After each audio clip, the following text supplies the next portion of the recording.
এই মুহূর্তে আমরা নজর রেখেছি আরও একটা প্রশ্নপত্রে, অর্থাৎ তৃতীয় পর্যায়ক্রমিক মূল্যায়ন 2024-এর জন্য পঞ্চম শ্রেণীর বাংলা প্রশ্নপত্র, যেখানে বলা রয়েছে পূর্ণমান 50, সময় রয়েছে 1 ঘন্টা 30 মিনিট।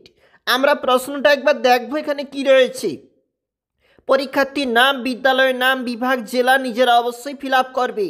একটু নিচে চলে যাব, যেখানে আমাদের প্রশ্ন রয়েছে সঠিক উত্তরের টিক চিহ্ন দাও, যেখানে বলা রয়েছে চেহারায় মাস্টার দা ড্যাশ, অর্থাৎ কোন অপশানটা হবে তোমরা সেটা লিখবে। তুই কেমন করে জানলি? বক্তা কে? বচন কয় প্রকার? সিংহ এর স্ত্রীলিঙ্গ হলো সিংহ। অর্থাৎ এখানে উত্তর দেওয়া রয়েছে তিনটার মধ্যে, তোমরা এখানে লিখবে। চলে যাচ্ছে একটু নিচে, একটি শব্দে প্রশ্নের উত্তর দাও। মিষ্টি কবিতায় কেমন আকাশ কবির পছন্দ? চট্টগ্রামে বিপ্লবীরা কোন পতাকা উড়ালেন? এই প্রশ্নের মান কিন্তু 1.5 নাম্বার করে রয়েছে। তাল নবমী নিমন্ত্রণের খবর প্রথম কে দেয়?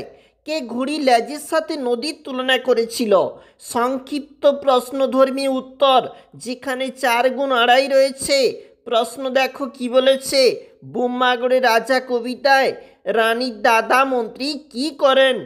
ভরা বর্ষায় ক্ষুদিরাম ভট্টাচার্যের দিন কেমন কাটে? মাস্টারদা কীরকম প্রকৃতির মানুষ ছিলেন? কবি কোন বিষয়কে মস্ত আশীর্বাদ বলেছেন? একটু নিচে যাব, যেখানে পরবর্তী আমাদের যে প্রশ্ন রয়েছে দেখো কি বলেছে। বর্ষার রাতে গোপালের দেখা স্বপ্ন কিভাবে মিথ্যা হয়ে গেল? গল্প অনুসরণে তা বিবৃত করো। সাংঘাতিক কাণ্ড, কাণ্ডটা কি তা লেখো। বোম্মাগড়ে রাজা কবিতায় কি কি আজব জিনিসের কথা রয়েছে? নিচের প্রশ্নগুলির উত্তর দাও। সমার্থক শব্দ লেখো। গৃহ, রাজা, অগ্নি। এছাড়াও বিপরীত শব্দ লেখো। সরস, আয়, ভাটা। নিচের কোন পদ লেখো, অর্থাৎ কোনটি কোন পদ? থানা, খুব, বন।